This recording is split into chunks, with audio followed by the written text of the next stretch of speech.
There is beauty in everything. I'm in love with nature. You can go out there and you can find beauty in a leaf. You have to study things, you have to look at them, you have to know that there is some merit to everything. But it's in the eye of the beholder. It's what's in your eyes and how you interpret everything. Beauty is in everything, in everybody. There is no ugly thing, there is no ugly people. Everybody has some beauty in them, and that's how the world has been made.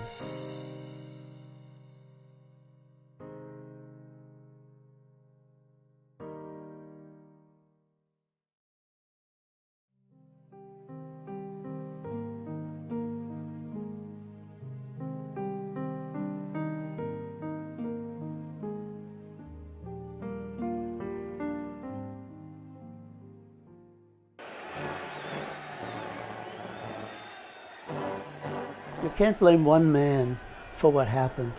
A lot of people contributed to this tragedy. And most of it was because of greed or because of hate or what they were told. They had pictures of what Jews did on Passover. They said that on Passover they had a Christian child in the middle of the table and they would all drink the blood from the child.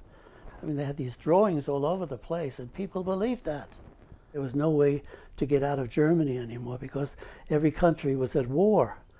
So they made it up so that they would put us all on a train and slowly wend our way through Europe to get to Lisbon. And there were 105 people, Jewish people, on the train. And they locked us in there. There was no water, no heat, no nothing. And it was in January. And that's how we crossed Europe. But we were like, each day we felt we were further and further away from the Germans. One night there was a bell on the gate, and the bell rang. And my mother opened the window and said, "Who is it?" And my father said, "Rina, it's me, ich bin's." So we all ran downstairs and got him, and we had to carry him up the stairs because he just couldn't make it. He was like a skeleton. And he had on a pair of pants and a white shirt with no collar. You know, that was how he lived in the concentration camp. And there was a time when they decided the people weren't dying fast enough. So they had to make up an excuse to send them home. So they said, anybody who was in the First World War and fought for the Kaiser can go home. And here's 10 marks for a railroad ticket. So he was one of them.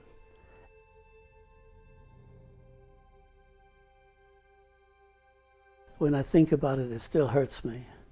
When, you know, the escaping and everything and losing all the family and the people.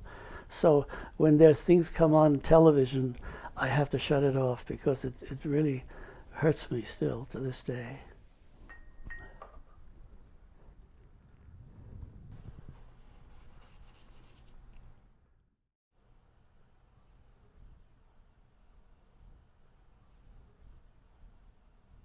I was a little boy when I left Germany, Nazi Germany, and we ran for our life.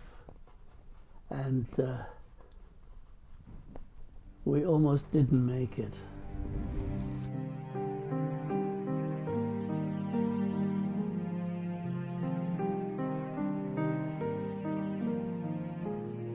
Art is something you can't really define it. There's art in music, there is art in painting, there's art in sculpture, in buildings, in ancient ruins, you know, and you have to more or less figure it out yourself. What is art about?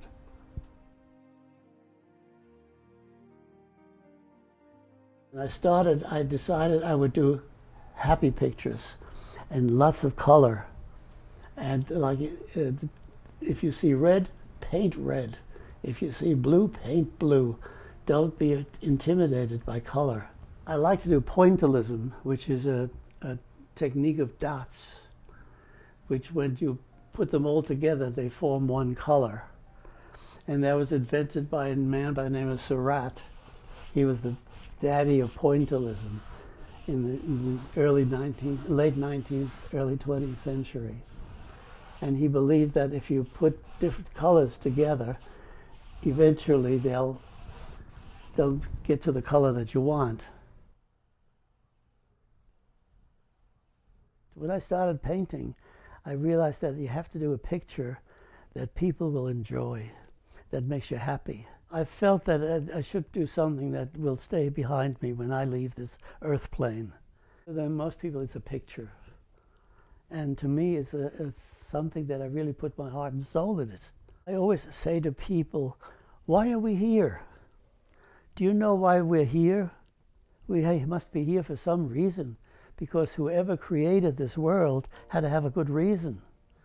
So I'm thinking about that, and I say, you know, I think the reason we're here is to grow closer to our Creator, whatever name you want to give it. We're all created by the same force. You can call it a force or anything.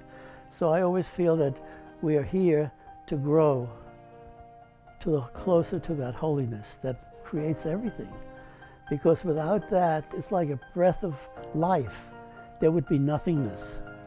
Because everything has that breath of life in it. Every piece of fabric, every lamp, everything has that holiness in it. So you have to be kind to your next door neighbor, to your other human beings, and to people's property. It all comes from the same creation. And I amaze myself that look where I am today, with this little boy with $2.50, with nothing, and wearing everybody's hand-me-downs. And now look where the hell I am. This apartment is so opulent to me.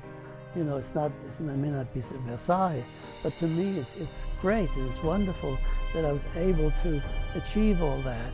And life is really good.